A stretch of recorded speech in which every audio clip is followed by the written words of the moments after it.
Dans cette présentation, on va traiter la série numéro 2 sur les fonctions holomorphes.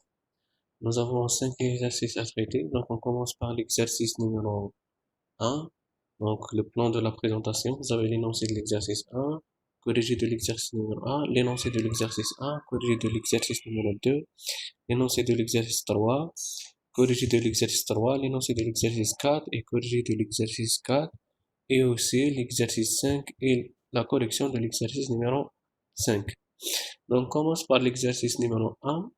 Nous avons deux parties dans cet exercice. Première question, montrer en utilisant la définition de la dérivabilité dans C que f' de z n'existe pas en tout point z.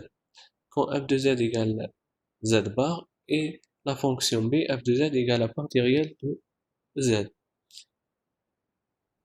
Et après, vous avez la question numéro 2, vous avez deux fonctions, donc montrant que f' de 0 et f' de 0 n'existent pas. Donc là, on utilise la définition de la dérivabilité. Je vous donnerai un rappel concernant la définition de la dérivabilité dans C. D'après la définition, donc là, d'après la définition de la dérivabilité, à la limite de z, on commence par la première fonction, c'est la fonction f de z égale à z bar. Donc, on utilise la définition de la dérivabilité, c'est la limite de f de z moins f de z 0 sur z moins z0. Donc là, nous avons la limite donc z bar moins z0 sur z moins z0 quand z tend vers z0. Donc, on remplace le nombre complexe z par x, y, on trouve cette fraction. Quand z tend vers z0 équivaut que x et le couple x, y tend vers à x0, y0. Et après, donc là, on fixe le y. Si on fixe le y, on trouve la limite de cette fraction égale la limite de x moins x0 sur x moins x0. On simplifie le x0, le x moins x0 par x moins x0, on trouve 1. Donc, on a fixé le y, on a trouvé la limite de cette fraction égale à 1. Et après, on fixe le x, c'est-à-dire le x égale à x0. Et on calcule la limite quand y tend vers à y0. Donc, on trouve quoi? On trouve la limite de moins y y0 sur y moins y0 quand y tend vers à y0 égale à moins 1. Donc là, nous avons fixé le y et là, nous avons fixé le x. Donc, on doit fixer le y et après, on calcule la limite de fraction, on a trouvé 1. Et après là, on a fixé le x, on a calculé la limite par rapport à y, on a trouvé moins 1. Donc là, nous avons trouvé deux limites différentes. On a trouvé deux limites différentes. Donc f n'est pas dérivable en tout point z0. Et après, de même, la question B, de la même manière, en utilisant la définition de la dérivabilité, on trouve quoi? La partie réelle, donc la fonction qui a été donnée, c'est f de z égale la partie réelle de z. Donc, on calcule la limite de la partie réelle de z moins la partie réelle de z0 sur z moins z0. Quand z tend vers z0, égale la limite, donc il suffit de remplacer la partie réelle de z, c'est x, et la partie réelle de z0, c'est x0 sur x moins x0 plus y moins y0. Donc là, on a remplacé le z par x plus y, pas plus que ça. Donc c'est juste des calculs simples. Et après là, on fixe le y comme dans le cas A. Donc on a fixé le y. Donc la limite devient quoi? Donc si on fixe le y, donc ça donne y égale à y0. Donc ça égale à 0. Donc la limite devient x moins x0 sur x moins x0. Donc la limite égale à 1.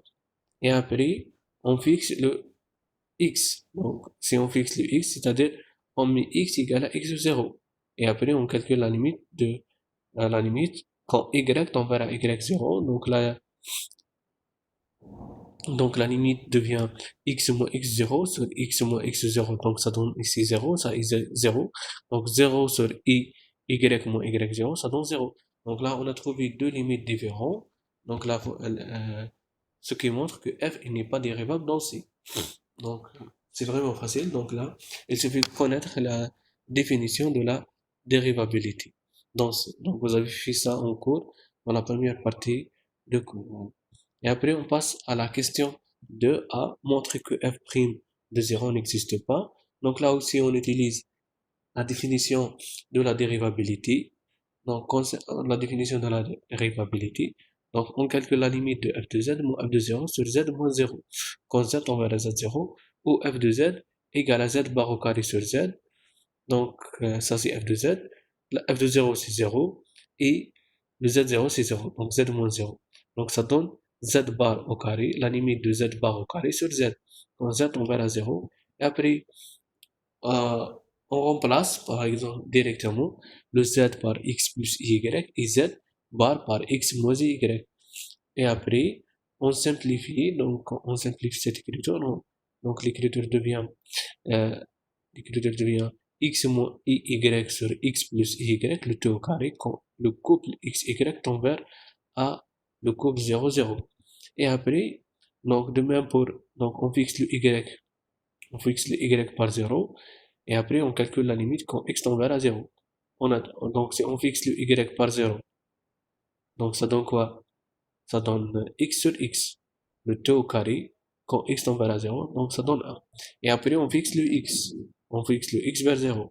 Donc là, c'est pour x égale à 0, fixé, on calcule la limite quand y tend vers 0, on aura, on aura la limite de moins y sur y qui donne moins 1.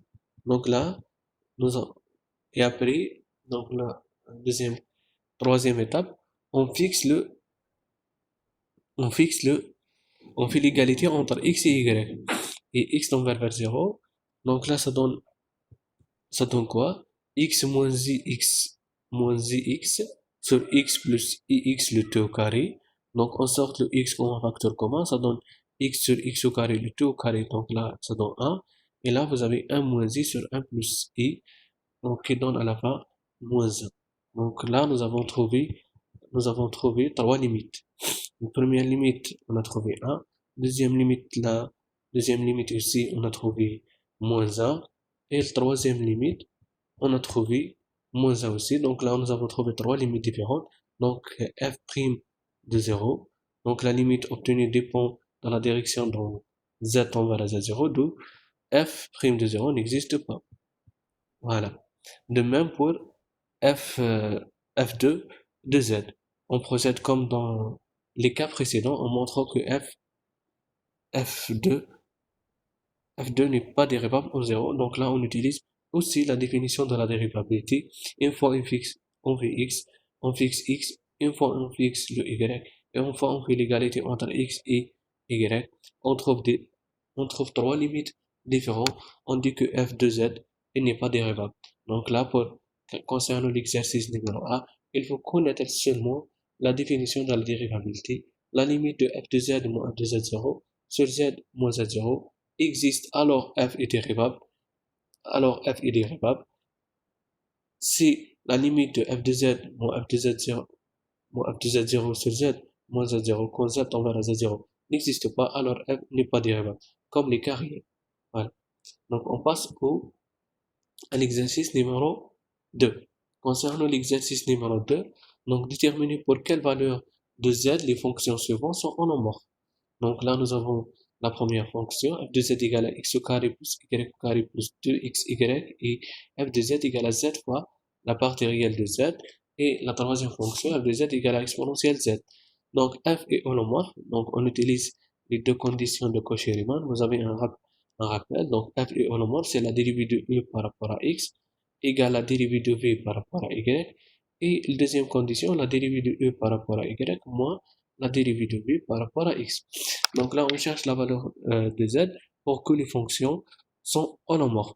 Donc là, il suffit d'utiliser la définition de la fonction holomorphe, c'est-à-dire la dérivée partielle de e par rapport à x égale la dérivée de v par rapport à y, et la dérivée de e par rapport à y égale moins la dérivée de v par rapport à x. Par rapport à x. Donc, on applique seulement la définition de la fonction holomorphe.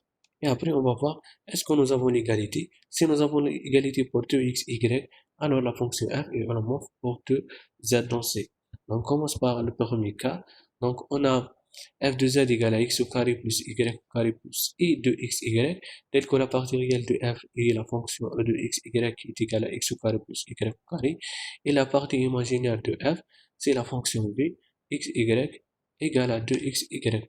Donc, on a alors, d'après les deux conditions de Cauchy-Riemann que nous avons données dans le rappel, on a donc la dérivée de e par rapport à x. Donc la dérivée de e par rapport à x, c'est 2x. La dérivée de y au carré, c'est 0 par rapport à x. Et après, la dérivée de v par rapport à y.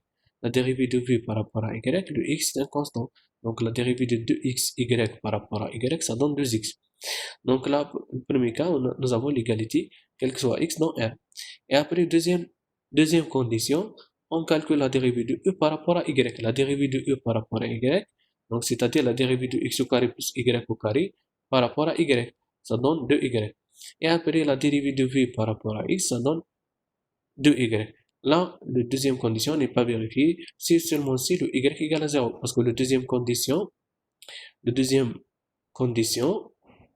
condition, euh, on doit avoir la dérivée de e par rapport à y égale à moins la dérivée de v par rapport à x. Et donc là, ensuite, donc on a la dérivée de e par rapport à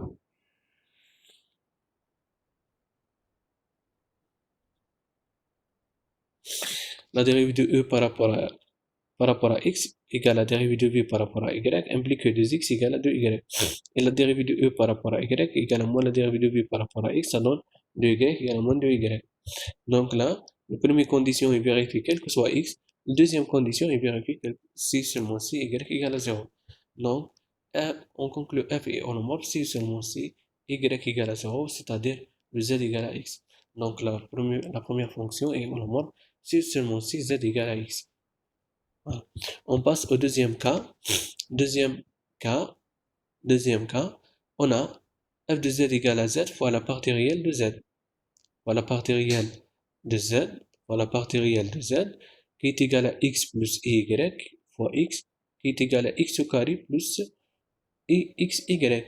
Donc, donc là, on détermine la fonction, la partie réelle et la partie imaginaire. La partie réelle, c'est la fonction de xy qui est égale à x au carré. Et la partie imaginaire, c'est la fonction v de xy qui est égale à xy. Donc, on a alors, donc la dérivée de e par rapport à x, ça donne 2x, et la dérivée de v par rapport à y égale à x. Donc, la première condition n'est pas vérifiée si seulement x égale à 0. Et aussi, la dérivée de e par rapport à y, donc ça donne 0. La dérivée de e par rapport à y, donc c'est-à-dire la dérivée de x au carré par rapport à y, c'est 0, car le x est considéré comme un constant par rapport à y. Et après, la dérivée de v par rapport à x, ça donne la dérivée de v par rapport à x, ça donne y. Donc la deuxième condition est vérifiée, c'est seulement si y égale à 0. Donc cette fonction n'est pas holomorphe pour tout z. Donc la première condition est vérifiée si x égale à 0. La deuxième condition est vérifiée pour y égale à 0. Donc la fonction f est holomorphe si x égale à 0, y égale à 0, c'est-à-dire z égale à 0. Donc la fonction holomorphe c'est f de z égale à 0. Voilà. Après, troisième cas, on a f de z égale à exponentielle de z. Donc là, on remplace seulement le z par x plus y. Donc on détermine la partie réelle et la partie imaginaire de cette fonction. Donc c'est vraiment facile, il suffit seulement de remplacer z par x plus y. Donc là, on a remplacé, on a trouvé exponentielle x fois cosinus y plus i sinus y. Donc la partie réelle de f, c'est la fonction e de xy qui est égale à exponentielle x cosinus y. Et b de xy est égal à exponentielle x sinus y, c'est la partie imaginaire de f. Donc on applique les deux conditions de Cauchy-Riemann. Donc on calcule la dérivée de e par rapport à x, c'est vraiment facile. Donc la dérivée de exponentielle x cosinus y par rapport à x, c'est la dérivée de exponentielle x, c'est exponentielle x fois cosinus y. Et après la dérivée de v par rapport à y, c'est la dérivée de sinus y, c'est cosinus y, ça donne exponentielle x, c'est cosinus y. Et après, deuxième condition, On calcule la dérivée de e par rapport à y, donc c'est-à-dire le exponentiel x c'est un constant, et le cosinus y c'est pareil par rapport à y. Donc la dérivée de cosinus y c'est moins sinus y. Donc la dérivée de e par rapport à y égale moins exponentiel x sinus y. Et après, la dérivée de v par rapport à x égale à quoi? Égale à exponentiel x sinus y. Égale à exponentiel x sinus y. Donc là, on a la deuxième condition aussi est vérifiée. Donc on a les deux conditions sont vérifiées. Quelle que soit, donc la première condition est vérifiée, la deuxième condition aussi est vérifiée. La première condition, la dérivée de e par rapport à x égale la dérivée de v par rapport à y, c'est vrai. Donc on a l'égalité. Et le deuxième cas, la dérivée de e par rapport à y égale à moins la dérivée de v par rapport à x. Donc la deuxième condition est vérifiée, quel que soit x, y, donc r au carré. Donc f est holomorphe, quel que soit z dans z. Donc pour calculer la fonction dérivée, donc là on applique la règle, pas plus que ça. Donc la dérivée de f' de z égale la dérivée de u par rapport à x plus i la dérivée de v par rapport à x qui donne la dérivée de f par rapport à x ou moins i la dérivée de f par rapport à y. Donc pour calculer f' de z, on calcule la dérivée de f par rapport à x ou pour calculer f' de z, on calcule moins i la dérivée de f par rapport à y. De préférence, on utilise la première. La première. Donc, on a, là, il suffit de remplacer. Donc, on trouve celle-là. Donc, la dérivée de u par rapport à x, c'est cette fonction. Et la dérivée de v par rapport à x, c'est cette fonction. Et après, il suffit de remplacer. Cosinus y plus i sinus y, c'est exponentiel et y fois exponentiel x, ça donne exponentiel x plus i y, ça donne exponentiel z. Donc, la dérivée de exponentiel z, c'est exponentiel z. Et après, donc on passe au troisième exercice.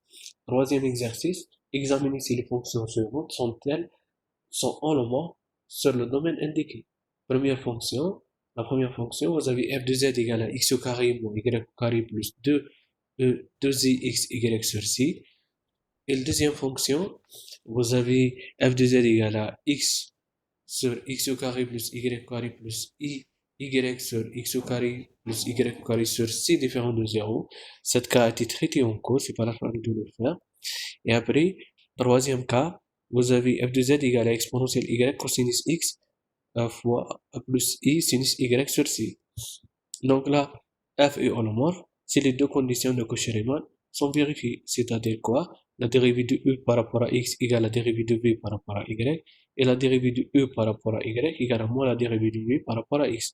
Donc on examine si les fonctions suivantes sont holomorphes, on applique la définition de la fonction holomorphe ou condition de Cauchy-Riemann. Donc on commence par la première fonction. On a la partie réelle, c'est égal à x au carré moins y au carré, et la partie imaginaire de f, c'est 2xy. Donc on calcule la dérivée de e par rapport à x, ça donne 2x, et la dérivée de v par rapport à y, ça donne 2x. Donc on a l'égalité. Donc la première condition est vérifiée. On passe aux deuxième condition. Donc la dérivée de e par rapport à y, ça donne moins 2y, et la dérivée de v par rapport à x, ça donne 2y. Donc là, la deuxième condition aussi est vérifiée. C'est-à-dire quoi? Que la dérivée de e par rapport à y égale moins la dérivée de v par rapport à x. Donc on trouve première condition est vérifiée et aussi la deuxième condition est vérifiée. Donc f de f est holomorphe. Donc là, c'est juste de connaître la définition de la fonction holomorphe ou les deux conditions de Cauchy-Riemann. On passe troisième fonction. Troisième fonction, f de z égale à exponentielle moins y cosinus x plus i sinus y. Où la fonction, où la partie réelle de f, c'est exponentielle y cosinus x. Ou la partie imaginaire, b de x y égale à exponentielle y sinus y. Alors, donc on calcule directement la dérivée de e par rapport à x égale à moins exponentielle y sinus x. Et là, c'est une erreur de frappe. Donc là, on a la dérivée de v par rapport à y égale à moins exponentielle y sinus y plus exponentielle moins y cosinus y. Il faut corriger ça. Donc la dérivée de v par rapport à y égale moins exponentielle moins y sinus y plus exponentielle y cosinus y. Parce que là, vous avez le produit, la dérivée de fonction produit. Donc, le premier condition n'est pas vérifié, donc le premier condition n'est pas vérifié, donc c'est pas la peine de passer aux deuxième condition, comme première condition n'est pas vérifiée, F est, F et n'est pas holomorphe. Comme la première condition de Cauchy-Riemann n'est pas vérifiée, alors F il n'est pas holomorphe. Donc là, nous avons terminé l'exercice numéro 3.